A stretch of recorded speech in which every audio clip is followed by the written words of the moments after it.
रामायण के 16 जिंदा सबूतों से वैज्ञानिक भी हुए हैरान।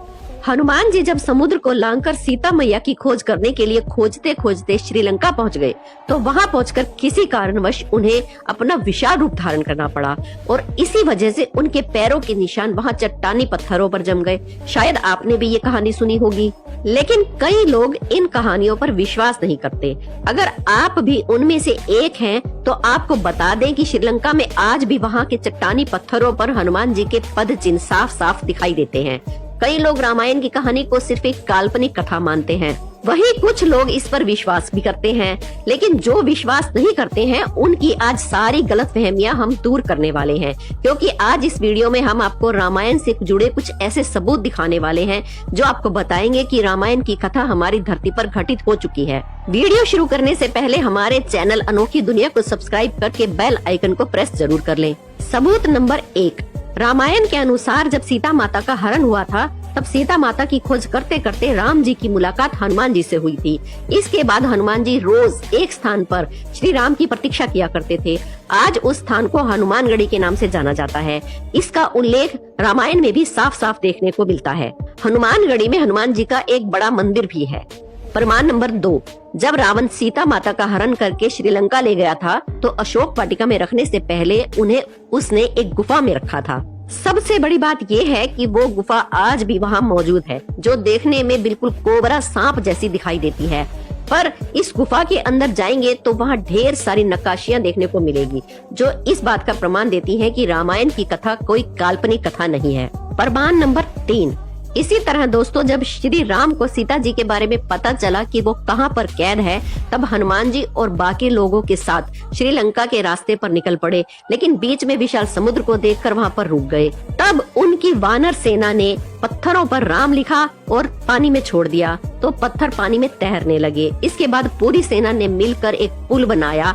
आज हम जिस पुल को राम सेतु के नाम से जानते हैं। अब आप ही बताइए दोस्तों, राम सेतु से बड़ा रामायण का और क्या सबूत हो सकता है? लेकिन अगर अभी भी आपको यकीन नहीं हो रहा है, तो आगे सुनिए। जिन पत्थरों से इस राम सेतु पुल का निर्माण हुआ था, अब भी वो वहाँ पर मौजूद हैं। अब इन पत्थरों की रिसर्च की गई तो पता चला कि पत्थर रामायण युग के ही हैं। इसके अलावा आपने रामायण में ये भी पढ़ा होगा कि लक्ष्मण मूर्छित हो गए थे। उस वक्त हनुमान जी हिमालय से वहाँ पे एक संजीवनी बूटी का पहाड़ उठा कर ले आए थे। लेकिन कई लोग पूछते हैं कि हनुमान जी अगर वो पहाड़ लाए थे, तो वो आखिर पहाड़ अब है कहाँ? चलिए आज आपको इसके भी दर्शन करा देते हैं। प्रमाण नंबर 4, जब आप श्रीलंका जाएंगे और रामायण के तथ्यों को ढूंढने की कोशिश करेंगे, तब आपको वहाँ पर भी एक विशाल पहाड़ दिखाई देगा, जिसका नाम आज द्रोणागिरी पर्वत के नाम से रखा गया है। सबूत नंबर 5, आपको ये जानकर हैरानी होगी कि इस पहाड़ पर और इसके इर्द गिर्द कुछ वैज्ञानिकों ने रिसर्च शुरू की।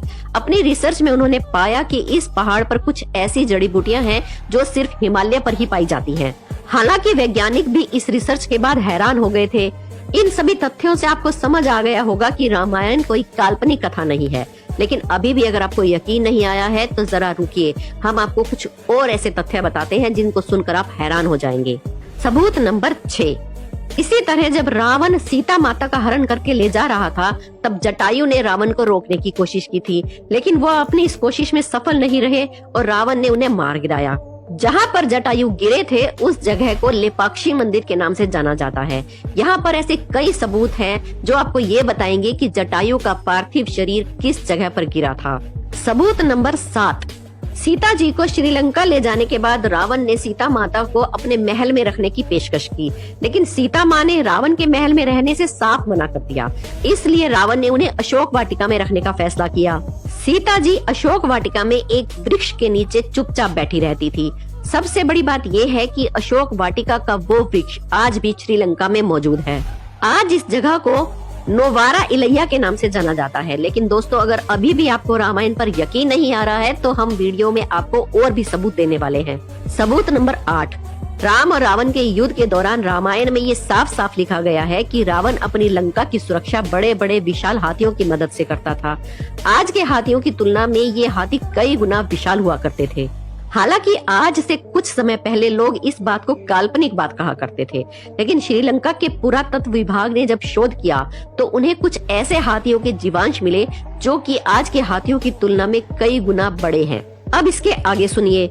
रामायण अगर आपने पढ़ी है या देखी है तो आपको इतना तो पता ही होगा कि एक वक्त ऐसा आया था जब हनुमान जी ने अपनी पूंछ से पूरी लंका को जला दिया था। इसका सबसे बड़ा सबूत ये है कि आज भी यहाँ पर काले रंग की मिट्टी देखने को मिलती है, जो ये साबित करती है कि इतिहास में यहाँ एक बहुत बड़ी आग लगी थी।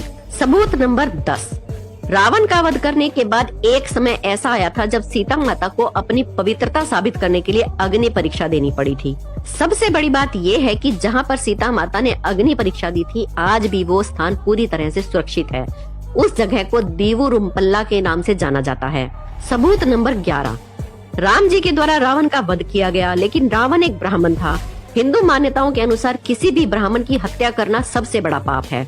इसी पाप से छुटकारा पाने के लिए राम जी ने भगवान शिव की आराधना की। शिव जी प्रकट हो गए और उन्होंने राम जी से कहा कि अगर वो पाप से छुटकारा पाना चाहते हैं तो उन्हें 4 शिवलिंगों की पूजा करनी पड़ेगी। इसके बाद सीता माता द्वारा रेत में एक शिवलिंग बनाया गया।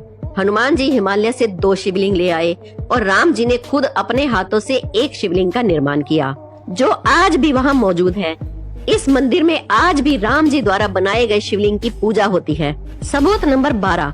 अपने वनवास काल में अयोध्या को छोड़ने के बाद श्री राम नासिक पहुंच गए थे, जिसके बाद वो काफी लंबे समय तक नासिक के जंगलों में ही रहे। इसी बीच एक बार लक्ष्मण ने रावण की बहन शूर्पणखा की नाक काट दी। आपको जानकर हैरानी होगी कि जहाँ पर लक्ष्मण ने शूर्पणखा की नाक काटी थी, आज भी वो जगह नासिक में मौजूद है, जिसे पंचवटी के नाम से जाना जाता है। सबूत नंबर 13। भगवान राम की तरह रावण भी भगवान शिव का बहुत बड़ा भगत था, इसलिए उसने भगवान शिव का एक बहुत बड़ा मंदिर बनवाया था, जो आज भी मौजूद है। उस मंदिर का नाम कल्याणेश्वर मंदिर है। इस मंदिर में भगवान राम के अलावा रावण की भी मूर्तियां बनी हुई हैं और यहाँ पर लोग भगवान राम के साथ साथ रावण की भी पूजा करते हैं। सबूत नंबर 14। इसके अलावा दोस्तों आप ये भी जानते होंगे कि सीता माता के पिता का नाम राजा जनक था। अगर आप नेपाल जाएंगे तो आपको वहाँ पर जनकपुरी नाम का एक शहर भी देखने को मिलेगा। यहाँ पर आपको राजा जनक का महल भी मिलेगा। इसके साथ साथ आपको वो जगह भी मिलेगी जहाँ पर राम और सीता का विवाह हुआ था। वैसे रावण की लंका कहाँ है, आप ये भी जानना चाहेंगे। सबूत नंबर 15। आपको बता दें कि हाल ही में शोधकर्ताओं ने श्रीलंका की एक पहाड़ी में कुछ ऐसे अवशेष ढूंढे हैं जो बताते हैं कि यहाँ पर कभी एक बहुत बड़ा महल हुआ करता था। हालांकि यहाँ के हालात देखकर अब ऐसा नहीं लगता कि यहाँ कोई महल है, लेकिन अवशेष बताते हैं कि पहले यहाँ एक महल हुआ करता था।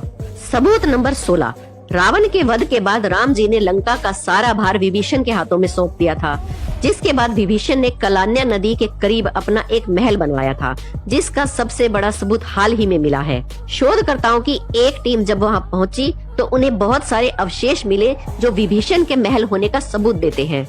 तो दोस्तों अब आपको यकीन आ गया होगा कि रामायण कोई काल्पनिक कथा नहीं है, लेकिन अभी भी इसकी खोज पूरी नहीं हुई है। आज भी बहुत सारे रिसर्चर्स श्रीलंका के इलाके में रामायण के सबूतों को ढूंढने में लगे हुए हैं। हो सकता है आने वाले समय में और भी बड़े सबूत हाथ लग जाएं। तो दोस्तों इस जानकारी को व्हाट्सएप और फेसबुक पर अपने दोस्तों तक जरूर पहुंचाएं। वीडियो को लाइक जरूर करें।